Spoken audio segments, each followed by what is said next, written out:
Հակառակ բարեկամների մտահոգությունների եւ թշնամիների հույսերի 2016 Արցախի համար չդարձավ ժողովրդագրական աղետի տարի։ Երամսյակ առ երամսյակ որոշակի վարիվերումներով դեմոգրաֆիկ պատկերում բալանսը խոշոր հաշվով կայուն էր։ Ոչ պատերազմ, ոչ խաղաղություն իրավիճակում ապրող երկրում փաստն այս արդեն իսկ լավատեսության հիմք է։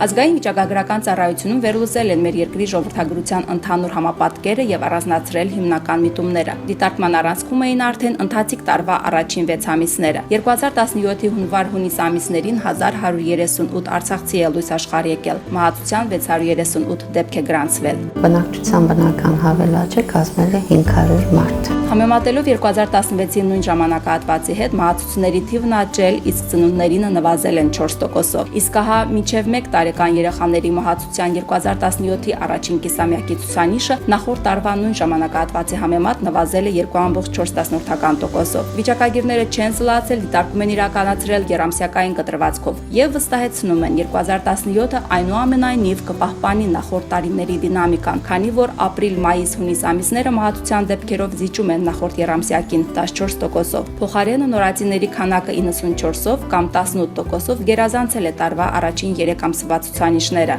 Բնակչության բնական հավելաճը երկրորդ երամսյակին առաջի երամսյակի համեմատությամբ ավելացել է 144 մարդով կամ 81%-ով։ Նման դրական միտումները կշարունակվեն մինչև տարվա վերջ, հիմք ընդունելով նախորդ տարիների փորձը։ Լավատեսությունն է գերիշխում այս կառույցում։ Արդեն որ երրորդ տարին միտումները անփոփոխ են նաև մի քանի այլ ցուցանիշներում։ 2017-ի առաջին կիսամյակում էլ ծնվածների 50%-ից ավելին արական սեռի են՝ 580 տղա, 558 աղջիկ։ Արդեն ավանդական դարձած այս համամասնության ֆոնին անփոփոխ է մնացել նաև ավելի հաճախ տրվող անունների թոփ 10-ը։ Աղջիկների դեպքում դարձյալ առաջատարը Մանեն է, իսկ Աննան ու Անին 29-ական միավորով կիսում երկրորդ հորիզոնականը։ Նրանց կրկնակող հետապնդողներն են Մարիան, Նարեն, Մարիամը, Մարին, Անգելինան, Միլենան։ 10-ը եզրափակում է Եվան։ Արցախուհիների ամենապոպուլյար անուններում հայկական արմատ ունեցողները շատ չեն։ Դրանք համեմատաբար շատ են տղաների անունների ցանկում։ Այստեղ Grand-Prix նվաճելու հնարավորություն ունեն եւ Տիգրանը եւ Դավիթը, յուրաքանչյուրը 28-ական միավորով։ Ուժեղ սեռի նորածիների շրջանում շատ են նաեւ Նարեկները, Արմանները, Արտյոմները, Արթուրները, Գորերը, Հայկերը, Արսեններն ու Արենները։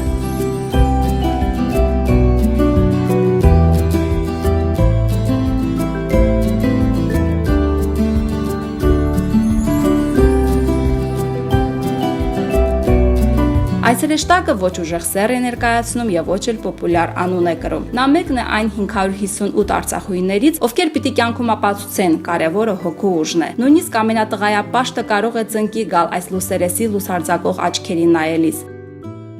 Էմիլիան Գևորգյանների երիտասարդ ընտանիքի առաջնեկն է։ Ծնվել է հունիսի 9-ին եւ դարձել Տիգրանի ու Էլինայի ամուսնական կյանքի գլխավոր ձեռքբերումը։ Իսկ ինչու միայն ամուսնական։ Միջև ծնվելը ընդհանրապես մի քիչ կոպիտ ասած լագոտի նման ես մտածում։ Հասունությունը մի փոքր ավելի վաղ այցելեց Էլինային։ Էկրանի վարդագույն երանգներով ռոմանտիկ կադրերից այս կողմ իրականությունն է իր բազմաթիվ երանգներով։ Մինչև ամուսնանալը ավելի թեթև է պատկերացնում ամուսնական կյանքը։ Ամուսնանալուց հետո լրիվ այլ կերպ է։ Մոր ճակերտավոր հիասթափությունը իջիկ դարձրեց դստեր ծնունդը, պարգևելով նրան ամենաբաղձալի մոր տիտղոսը։ Հետո ինչ որ անքուն գիշերներն ու տակդիրներ փոխելը երբեմնի ակտիվ երիտասարդական կյանքով ապրող Էլինայի համար դարձել են սովորական առօրյա։ Կարևորը ամեն հարցում ապավեն ունի, իդեմս ամուսնու, ում համար ընտանեկան կյանքը ոչ թե մարտահրավերի դիմակայման, այլ կողակցին ավելի մոտիկից ու ավելի խորը հասկանալու շրջան է։ Ամուսնանալուց հետո մեր այդ միասնությունը մեր մեջ ավելի հարազատ զգացմունքներ է ստեղծում։ Ամեն մի մանրուկի վրա այդ ջղայնությունը այնձևի չի դուրս գալիս, ոնց որ միջև ամուսնանալը։ Հաստատ այդ բնական ներդաշնակության մեջ հոգևորի մատը խառն է։ Գուցե պատահական չէր, որ նրանց առաջին հանդիպումը երիտասարդական ճամբարի շրջանակներում Կաչաղակաբերդի բարձունքի հաղթահարման ճանապարհին էր։ Տղաները բաժանվեցին խմբի, աղջիկներին օգնելու համար։ Ինձ հոգնեց այդ դժվարությունը հաղթահարել Տիգրանը, որից հետո ինչ-որ կայծ առաջացավ։ Այդ կայծը մեկ ամիս հետո փոխակերպվեց կրակի եւ արդեն 3 տարի հետո նրանց միասնությունը եկեղեցում հաստատվեց։ Քաղաքացիական կացության ակտերի գրանցման բաժնում կնքվեց, ապայի եւ այայի կողմից օրհնվեց։ Այս հուշարձանը ամենաշատն է հարսանիքների ականատես լինում։ Ընդ որում միայն Ստեփանակերտաբնակ զույգերը չէ, որ իրենց կյանքի ամենահիշարժան օրը գալիս են պապիկ տատիկին տեսակցության։ Օրեկան միջինը 3-ից 4 զույգ են գալիս հարսանեկան արարողության։ Հուշարձանի մերձակայքում գործող տաղավարների ընտանիքների աշխատակցուհիները ուշով հետևում են ամուսնական զույգերի ամեմի շարժումին։ Գեղեցիկ մանրամասները դեռ երկար պահելով մտքի պահոցներում, որ վերակենդանացնեն իրենց հարսանիքների ժամանակ։ Որոշ սովորույթներ արդեն օրինաչափություն են դարձել եւ ոչ միայն իրենց համար։ Արդեն սկսել են շատ ամուսնանալ, հունիսից սկսած։ 2017 թվականի հունվար-հունիսին հանրապետությունում արձանագրվել է 368 ամուսնության դեպք, նախորդ տարվա նույն ժամանակաշրջանի համեմատությամբ ամուսնությունները աճել են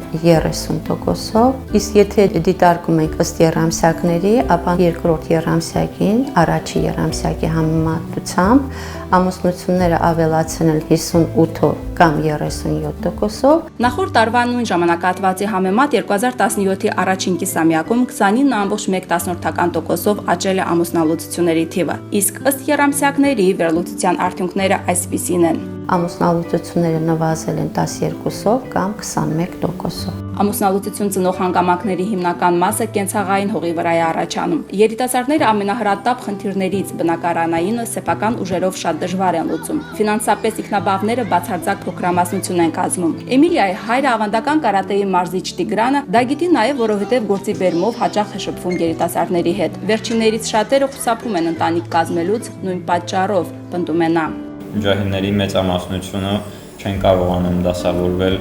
նորմալ ստանդարտ աշխատանքի, որպեսզի ինքը վստահված լինի, որ ինքը կարող է ապահովել իր ընտանիքը։ Չնայած հանուն ճշմարտության, պետությունը 2008-ից որոշակի քայլեր անում է ամուսնությունների խթանման ուղղությամբ, բացառություն չէ նաև ընթացիկ տարին։ Անկախ սոցիալական վիճակից Արցախի քաղաքացի հանդիսացողները ամուսնության միանվագ նպաստ են ստանում։ Ամուսիններից յուրաքանչյուրի համար 150,000 գումարի չափով։ 2017 թվականի հուլիսի 1-ի դրությամբ Հանրապետության սոցիալական ծառայության տարածքային մարմիններ են դիմել 1026 անձինք ամուսնության միանվագ նպաստ ստանալու նպատակով։ Իրենց բաժին գումարը Գևորգյանները անցյալ տարի են ստացել, բայց բնականաբար նպաստը որպես ապրուստի միակ միջոց դիտարկելը արցախցի տղամարդուն հարիր չէ։ Ինքը պատասխանատվություն է կրում, ինքը պիտի ցանկացած կերպով ստեղծի աշխատանք կամ իր խելքի հաշվին, եթե կարողանում է ընդունի աշխատանքի, որպեսզի կարողանա իր կենցաղային կյանքը ընտանիքում ապահովի։ Սեփական ուժերի վրա հույս դնելու այս համոզմունքը Տիգրանի դավանած մարտարվեստի ավանդական կարատեի ուսմունքից է, բայց ահա շատ զավակներ ունենալու պատգամը մարդ ստանում է Աստծուց։ Տիգրանն ու Էլինան նախքան ամուսնանալը երազում են 4 զավակի մասին, այդ հարցում այսօր էլ համակարծիք են։ Դա Աստված երևի հաջորդ կունեն։ Երեխան դա հարստություն է։ Երբ Էմիլիան դարձավ 40 օրական, ծնողների կամքով որդեգրվեց Աստծուն։ Այսպիսով նրանք իրենց հավատարմությունն ու հոժարությունն են արտահայտել առ Բարձրյալ։ Նրան իրենց ցանկությունն են հայտնում ու հայցում այն, ինչն այսօր Արցախում անխտիր բոլոր ծնողների շուրթերին է։ Կցանկանայի Էմիլիան մնա Ղարաբաղում, միայն պատերազմի գոտի չլինի։